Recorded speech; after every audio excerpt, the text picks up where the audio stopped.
Assalamualaikum warahmatullahi wabarakatuh. Alhamdulillah, segala puji bagi Allah atas segala nikmat yang Allah berikan kepada kita semua. Jadi tidak lupa juga marilah kita berselawat kepada Nabi besar kita Nabi Muhammad SAW dengan mengucapkan Allahumma sholli ala sayyidina Muhammad wa ala ali sayyidina Muhammad. Semoga kelak kita mendapat syafaatnya. Jadi Bapak Ibu, terima kasih atas kehadirannya sudah hadir di sini, sudah meluangkan waktunya di sini. Saya selaku guru BK ingin mengimbaskan atas pelatihan kami kemarin di Pekanbaru, yang mana pelatihan itu kami dapatkan dan kami pelajari dan harus kami imbaskan, kami salurkan kepada Bapak Ibu guru mata pelajaran yang ada di sekolah kita ini. Di sini kami yang jelasnya ingin saya sampaikan ada 7 jurus, tapi secara garis besarnya cuman nanti saya membahas lebih dalamnya cuma 1 jurus. Nanti 1 jurus itu saya bahas di jurus yang kedua. Cuman sebelum saya membahas lebih dalam ke situ Bapak Ibu, saya ingin jelaskan dulu pengimbaskan kami ini bukan hanya kepada Bapak Ibu aja, tapi kami mengimbaskan juga kepada anak-anak kita. Kemarin saya sudah mengimbaskan jurus 1 yaitu kenali potensi, yang kedua itu jurus kedua yaitu kelola emosi. Alhamdulillah anak-anak kita untuk jurus pertama, jurus yang ke-1 itu kenali potensi, saya memakai aplikasi Aku Pintar. Di situ anak-anak antusias dan mereka mengetahui bahwa gaya belajar bahkan kecerdasan apa yang mereka miliki itu luar biasa responnya gitu. Dan yang kedua saya membawakan jurus yang kedua itu kelola emosi Bapak Ibu untuk anak-anak kita. Kemarin saya buat juga penyimbasannya ke kelas 11-2. Jadi di kelola emosi itu anak-anak bisa mengenali apa sih bentuk emosi itu dan bagaimana sih cara sederhana mengelola emosi untuk diri mereka sendiri gitu. Jadi untuk yang ketiga ini Bapak Ibu, pengimbasan saya ini saya salurkan, saya imbaskan kepada Bapak Ibu untuk mengerti juga apa itu 7 jurus BK hebat. Yang jelasnya 7 jurus BK hebat itu yang pertama itu ada kenali potensi, jurus yang pertama. Yang kedua itu ada jurus kelola emosi. Yang ketiga itu ada jurus resiliensi. Yang keempat itu ada jurus konsistensi. Yang kelima itu ada jurus jalin koneksi. Yang keenam itu ada jurus bangun kolaborasi. Yang ketujuh itu ada jurus menata situasi. Jadi ketujuh jurus ini nanti saya ambil jurus yang kedua Bapak Ibu yang harus saya imbaskan kepada Bapak Ibu, yaitu jurus kelola emosi. Jadi saya kenalkan dulu lah garis besarnya apa itu jurus kenali potensi, yaitu kita selaku guru, bukan hanya kami guru BK, Bapak Ibu guru mata pelajaran juga harus bisa mengenali atau mengetahui tentang potensi anak-anak kita. Yang kedua itu adalah jurus kelola emosi. Bapak Ibu pun harus juga memahami di saat anak-anak kita nanti emosinya seperti apa sih teknik yang harus kita lakukan kepada anak-anak kita, teknik yang sederhananya yang harus kita lakukan, karena emosi itu Bapak Ibu secara spontan terjadi kepada anak-anak bahkan kepada kita sendiri gitu. Yang kedua itu tumbuhkan resiliensi. Ini lebih kepada grow mindset, yang mana kita harus menumbuhkan cara berpikir anak itu bertumbuh, tidak hanya fixed mindset, tidak hanya tetap Bapak Ibu. Jadi kita lebih menumbuhkan anak itu bersemangat. Berikutnya itu jurus yang keempat itu adalah konsistensi, yang mana kebiasaan positif yang kita bangun kepada anak, misalkan disiplin positif, mereka mematuhi tentang kedisiplinan terhadap tugas mereka sebagai pelajar gitu Bapak Ibu. Yang kelima itu ada jurus jalin koneksi, yang ini membangun komunikasi kepada seluruh pihak sekolah atau warga sekolah maupun kepada orang tua siswa. Dan yang keenam itu adalah bangun kolaborasi. Itu kami guru BK dan juga guru mata pelajaran bahkan seluruh warga sekolah itu harus membangun kolaborasi untuk kepentingan anak peserta didik kita. Yang ketujuh itu adalah jurus menata situasi, yang ini yang paling penting juga di salah satu 7 jurus itu, karena anak itu harus mendapatkan kenyamanan, keamanan di saat mereka berada di sekolah ini gitu. Oke, di sini saya lanjut aja ya Bapak Ibu, bahwa saya bakal mengimbaskan kepada Bapak Ibu, yaitu ada jurus yang kedua, yaitu jurus kelola emosi. Tapi di sini Bapak Ibu, saya bakal bacakan dulu. Sasaran saya itu adalah guru BK dan guru non BK terampil menerapkan bimbingan langsung di kelas untuk membantu murid mengelola emosi dan stres akademiknya. Mungkin alat dan perlengkapan kita, mungkin kertas, karton. Di sini ada saya megang kertas Bapak Ibu. Nanti kertas ini saya bagikan kepada Bapak Ibu. Ada nanti saya mengajak Bapak Ibu untuk merefleksikan ada sesuatu gitu. Jadi di sini aktivitas yang bahkan saya bangun sama Bapak Ibu itu adalah kertas emosi. Inilah kertas yang saya pegang ini. Yang kedua nanti refleksi itu diskusi menggali makna di balik permainan atau simulasi. Yang berikutnya itu adalah konsep, yang mana nanti saya sampaikan secara singkat aja tentang apa itu emosi, bagaimana cara kita mengenali emosi. Yang berikutnya itu aplikasi merancang atau menerapkan atau mengimplementasikan langsung kepada diri kita sendiri ataupun kepada anak. Bagaimana sih cara teknik sederhana untuk mengatasi di saat kita sedang mengalami emosi. Oke, di sini saya bagikan kepada Bapak Ibu kertas, mohon dibagikan kepada teman-teman.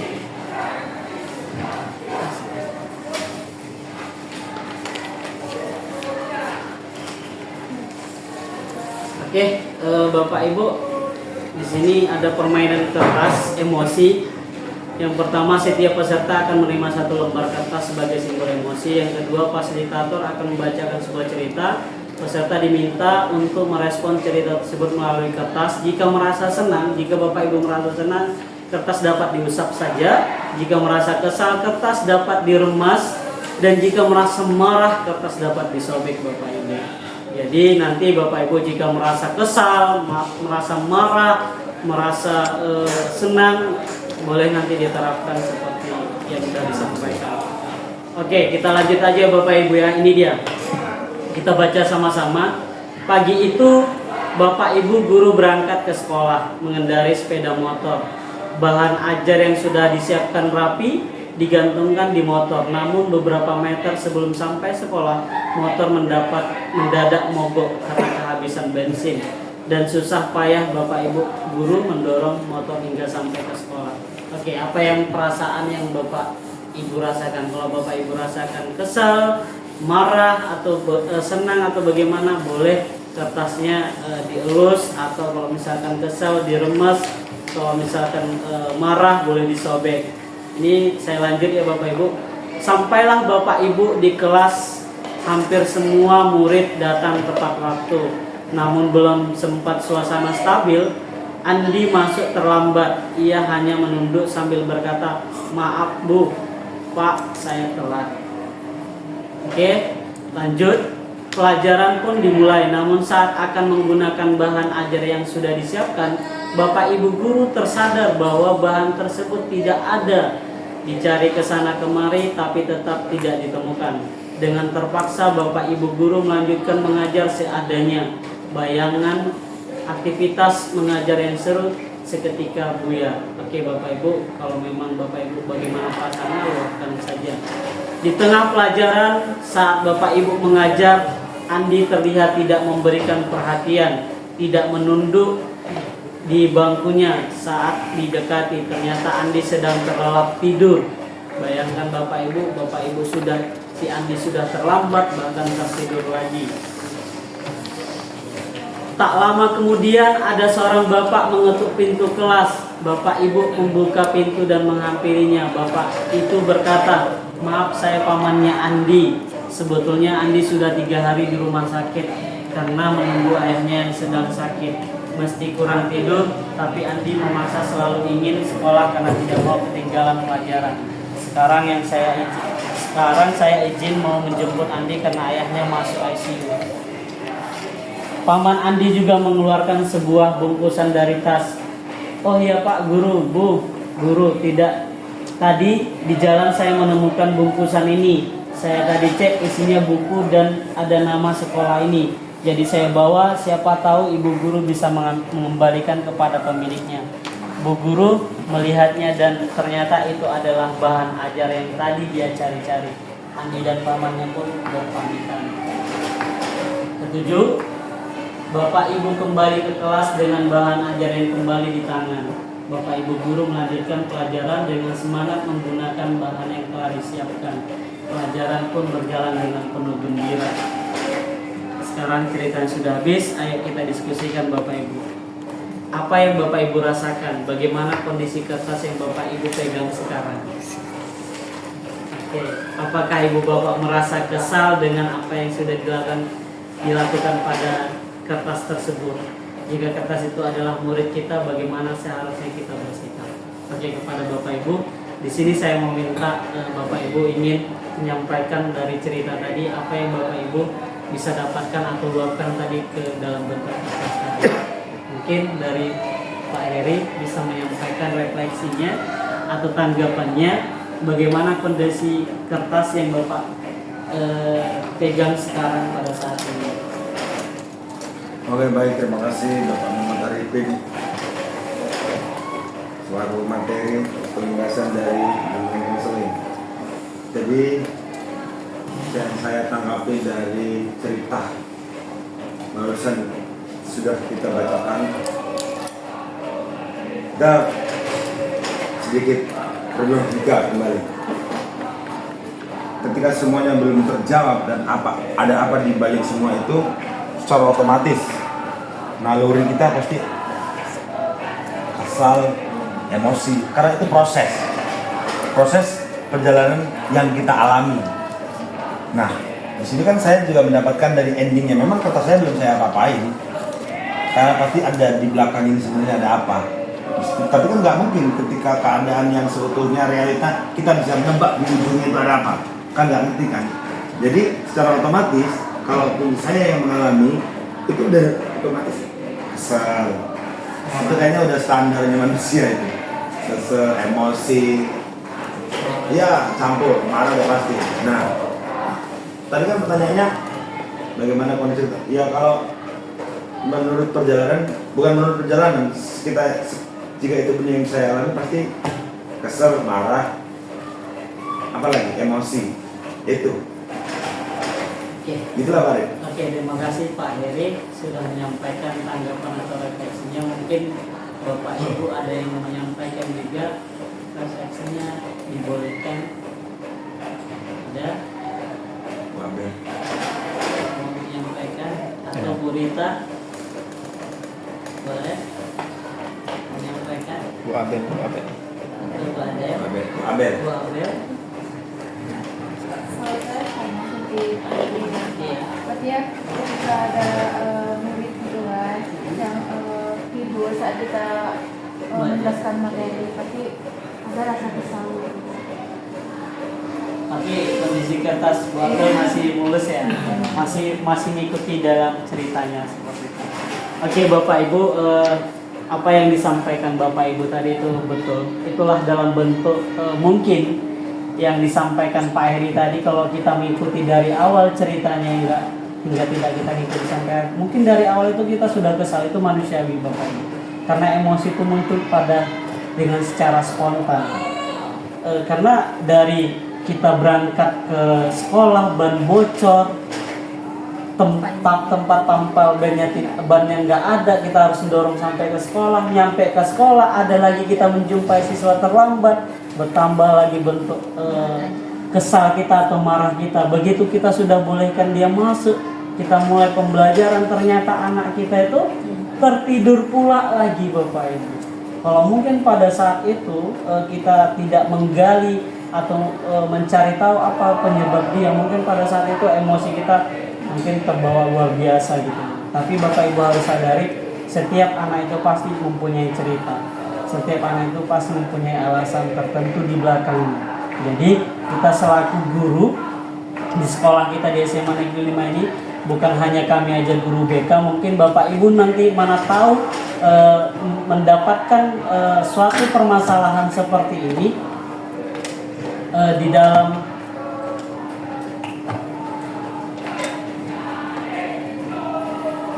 nanti Bapak Ibu mendapatkan permasalahan ini misalkan di sekolah, jangan sampai dulu mengambil keputusan atau kesal atau bagaimana, karena kita ajak dulu anak itu ngobrol, kita lihat dulu anak itu seperti apa, seperti yang diceritakan tadi itu bahwa ternyata anak itu orang tuanya sedang sakit, bahkan 3 hari dia di rumah sakit, mungkin dia begadang malam atau tidak tidur untuk menjaga orang tuanya hingga dia tetap mau berangkat ke sekolah, hingga di sekolah pun dia tertidur. Jadi mungkin dari situ bisa kita ambil ceritanya Bapak Ibu. Oke Bapak Ibu, di sini saya ada video. Video ini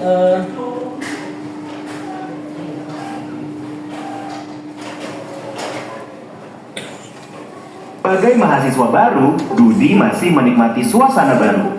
Di hari yang indah, pagi yang cerah, Dudi jalan ke kampus dengan sumringah. Tiba-tiba ada motor lewat genangan air dan menciprat Dudi. Pagi yang cerah jadi penuh amarah. Untung ada WA. Mama baru transfer uang bulanan. Biar basah, saldo bertambah. Dudi buka sosmed sekalian. Baca postingan nyinyirin tim sepak bolanya yang keok. Sebagai penggemar setia, ia wajib komen. Di kelas ada kabar, dosen berhalangan hadir. Dudi pun melipir ke kantin Mang Ohir. Di kantin, Dudi antri. Ternyata ada Susi, kecengan Dudi. Dengan heroik, Dudi mentraktir Susi. Tapi pas di kasir, Dudi sadar dompetnya ketinggalan di kosan. Itulah cerita Dudi hari ini.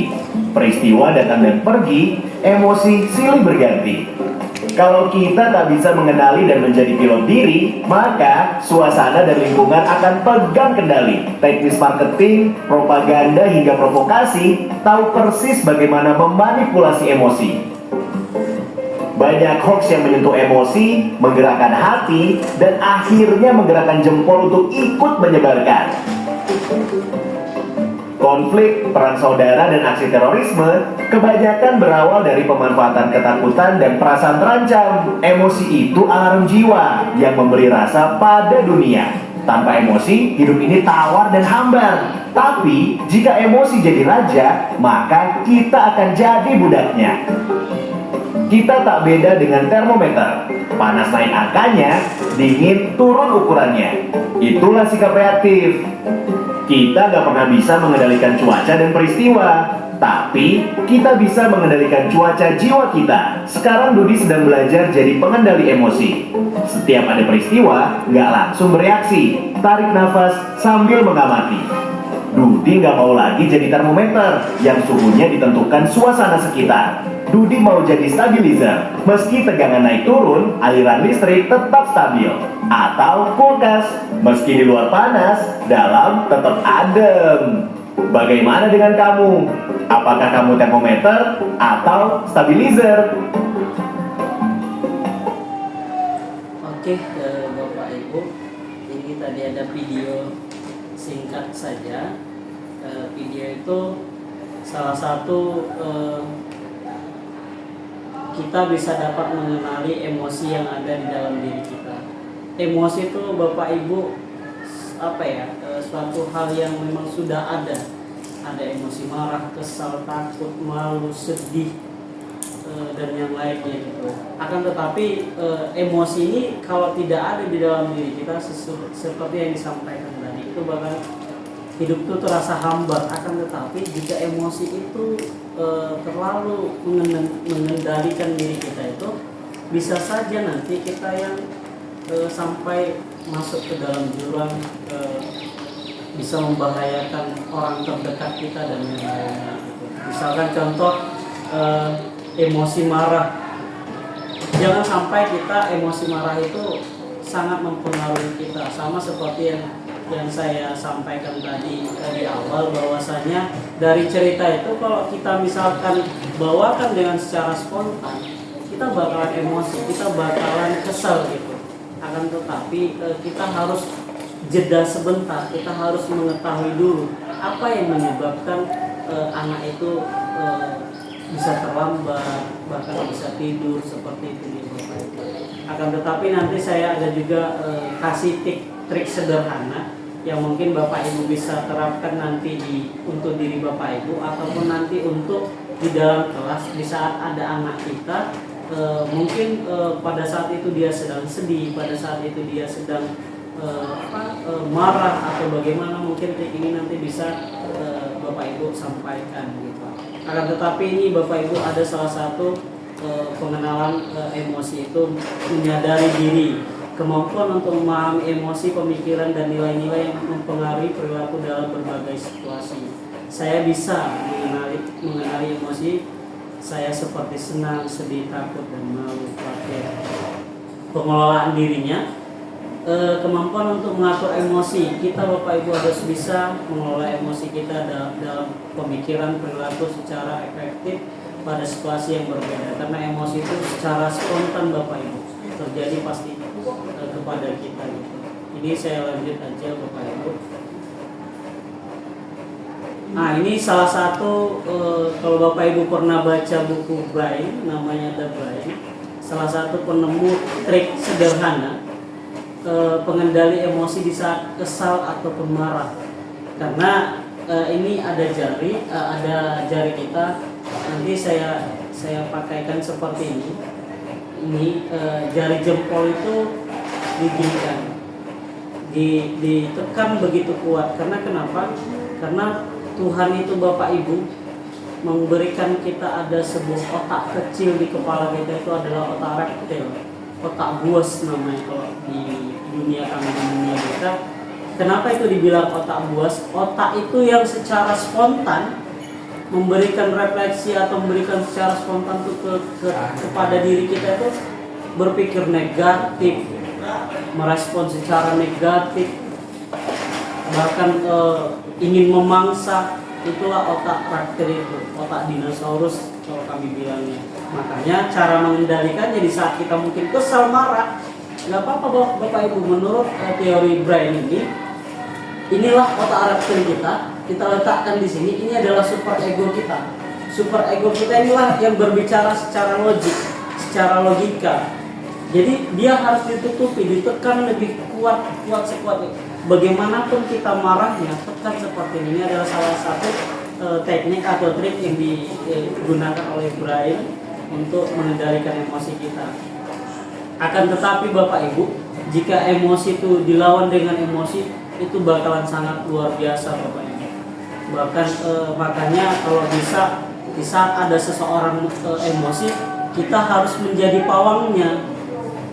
Otak logika kita harus kita gunakan, jangan otak reptil kita yang kita gunakan. Kalau otak reptil kita gunakan secara spontan, pasti reptil sama reptil itu bakalan berkelahi. Seperti inilah gambaran salah satu. Ini ada video Bapak Ibu, videonya singkat saja, tapi video ini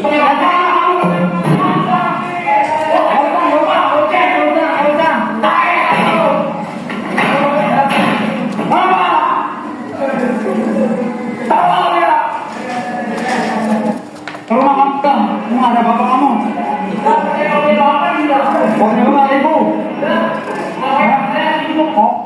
itu Bapak Ibu salah satu video singkat jika otak reptil dengan otak reptil itu berlaga, bertarung. Makanya kalau bisa otak reptil kita itu jika ada yang sedang marah kita jadi pawangnya. Jangan pula kita lagakan dengan otak reptil kita juga, itu tidak baik Bapak Ibu. Maka dari itu kalau secara responnya, ini kita bahas responnya. Emosi jangan responnya langsung menggunakan otak reptil kita, jangan. Tapi tunggu jeda dulu. Begitu emosi, jeda dulu Bapak Ibu. Cara kita meresponnya. Jeda dulu itu dalam artiannya kita mungkin bisa menghindar sebentar, atau kita mungkin menyendiri sebentar sambil kita evaluasi diri kita, apa ya salah yang dibuat ini, atau apa aku salah cakap sama dia, atau aku bagaimana. Karena kalau ini enggak kita jeda, yang kita takutnya kita nanti melukai hati seseorang, hati teman terdekat kita, atau bagaimana, ataupun hati anak-anak kita. Atau ini juga nanti kita sampaikan kepada anak-anak kita di saat kalian emosi. Nah, jangan terus-terusan emosi, jedakan aja, menyendiri aja, atau kemana kalian gitu. Coba berpikir sambil kalian menjeda itu, apa sih aku yang sudah lakukan, udah benar atau salah. Seperti itu Bapak Ibu. Mungkin itu secara sederhana konsep yang ingin saya sampaikan kepada Bapak Ibu tentang pengelolaan emosi. Yang jelasnya Bapak Ibu, emosi itu datang secara spontan kepada diri kita dengan tidak melihat situasi seperti apa. Contohnya tadi sudah saya sampaikan, ada seorang Bapak Ibu guru, mungkin kita berangkat ke sekolah dengan mungkin kondisi kita berangkat, kita mendapatkan kendala yaitu ban bocor. Begitu kita mau nempel ban kereta kita tidak ada tempat penempelan ban hingga kita mendorong, itu salah satu bentuk kesal dengan cara datang dan cara spontan Bapak Ibu. Jadi yang saya harapkan sama Bapak Ibu di sini, saya ingin membawa atau mengajak Bapak Ibu nanti setelah kita diskusi ini, mungkin nanti Bapak Ibu mana tahu mendapatkan situasi, mungkin pada situasi itu Bapak Ibu kesal, marah gitu kan. Bapak Ibu bisa menggunakan salah satu teknik yang mungkin digunakan oleh Brian tadi, menggunakan teknik tidak jadi masalah, kepal aja ibu jarinya ditutupi dengan 4 jari. 4 jari ini adalah salah satu bentuk logika, otak logika kita. Sedangkan ibu jari ini adalah salah satu otak reptil kita, otak buas kita, otak yang selalu ingin memangsa, ingin marah, ingin selalu berpikir negatif, seperti itu Bapak Ibu. Ada juga teknik yang kedua Bapak Ibu, bisa Bapak Ibu nanti menghadapi atau situasi marah atau kesal atau bagaimana, ada salah satu teknik juga, tarik nafas mungkin sampai 3 kali. Tarik nafas dalam, hembuskan. Kalau mungkin kita sesama umat muslim, mungkin sambil kita istighfar di dalam hati. 3 kali kita lakukan teknik itu, tarik nafas, mungkin hati kita mungkin lebih tenang atau bagaimana. Seperti itu dia Bapak Ibu. Atau mungkin kita contohkan salah satu teknik yang kedua tadi, tarik nafas lebih dalam-dalam sambil kita istighfar. Boleh, Mungkin Pak. nanti terasa itu Bapak Ibu tenangnya bagaimana. Oke, mungkin bisa ya Bapak Ibu ya, kita coba ya teknik yang kedua ya. Ayo, mungkin saya komandoi. Saya hitung sampai 3 ya Bapak Ibu. Tarik nanti nafas dalam-dalam, hembuskan. Ayo, 1, 2, 3. Tarik nafas dalam-dalam Bapak Ibu. Keluarkan sambil istighfar Bapak Ibu. Tarik nafas dalam-dalam Bapak Ibu. Keluarkan. Tarik nafas dalam-dalam Bapak Ibu. Keluarkan. Oke, itu salah satu teknik yang sederhana Bapak Ibu untuk mengendalikan emosi kita yang lagi kesel, yang lagi marah, seperti itu. Mungkin nanti Bapak Ibu masuk ke dalam kelas, ada Bapak Ibu menjumpai siswa yang lagi sedih, ada juga tekniknya Bapak Ibu. Kalau anak kita yang lagi sedih, mungkin sampaikan aja, nak, kalau kamu lagi sedih, ambil aja buku jurnal harian kalian atau buku catatan hari kalian. Catat aja di buku itu apa yang membuatmu sedih pada hari ini. Itu salah satu teknik untuk menenangkan kesedihannya gitu Bapak Ibu. Oke, mungkin sampai di sini Bapak Ibu. Terima kasih atas diskusi singkat kita. Bapak Ibu sudah meluangkan waktunya untuk mendengarkan atau ikut berkontribusi aktivitas dalam pengimbasan saya selaku guru BK di SMA Negeri 5 Bagan Senimba ini. Semoga apa yang saya sampaikan ini, apa yang saya utarakan kepada Bapak Ibu bermanfaat untuk kita semua, untuk saya juga secara pribadi. Yang jelasnya Bapak Ibu, 7 jurus BK hebat itu adalah salah satu program dari Bapak Kementerian Pendidikan, yang mana ini diterapkan kepada guru BK harus menguasai teknik ini. Akan tetapi tidak lupa juga Bapak Ibu pun boleh mengetahui akan 7 jurus ini Bapak Ibu. Mungkin sampai di sini aja pertemuan kita. Lebih kurangnya jika ada penyampaian saya yang salah, saya mohon dimaafkan. Kepada Tuhan saya mohon ampun. Terima kasih atas kesempatannya. Saya akhiri. Wassalamualaikum warahmatullahi wabarakatuh. Waalaikumsalam.